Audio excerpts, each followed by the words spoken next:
یہ خلفاء کے بارے میں خلفات اللہ اور خلفائے نبی پاک صلی اللہ علیہ وسلم اور خلفائے مسیح موعود جی خلفائے راشدین، تو یہ ان میں کیا ان کی فنکشنز میں کیا فرق ہے اور ان کے آپس میں کیا؟ کوئی بھی فرق نہیں. خلیفہ کا لفظ بھی میں مشترک ہے. جی خلیفہ کا مطلب اس کا نائب، جس کا نائب ہے اس کے کام کرے گا.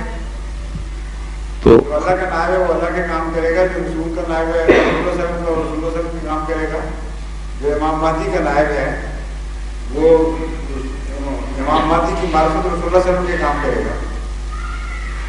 یہ امام مہدی خود رسول اللہ صلی اللہ علیہ وسلم کا نائب ہے. تو دو میں ریلیشن شپ آپ نے پیدا کی. خلفائے اللہ کے ساتھ کیا تعلق ہوا؟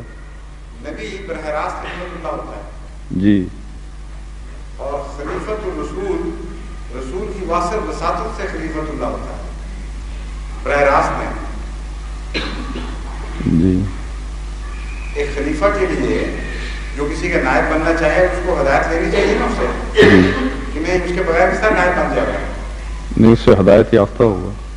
تو جس کو اللہ خود ہدایت دیتا ہے مسلسل، اسی کا نام مہدی رکھا ہے، اسی کے متعلق فرمایا یہدون بامرنا. خلیفۃ اللہ کہلاتے ہیں براہ راست، جو اللہ کی ہدایت رسول سے لیتے ہیں اور ان کی نیابت کرتے ہیں، وہ رسول کے خلیفہ. اور خلیفۃ المسیح وہ مسیح سے ہدایت لیتے ہیں جو خود اللہ سے بھی لیتا ہے اور رسول سے بھی لیتا ہے. تو تینوں جگہ سے ہوگی. کام یہی رہے گا، کوئی فرق نہیں. کام جی اللہ جو رسول کو ہدایت دیتا ہے رسول وہی آگے دیتا ہے جی، اس سے فرق کر کے نہیں نا دیتا. نہیں. اور مسیح نے بھی وہی ہدایت دی ہے.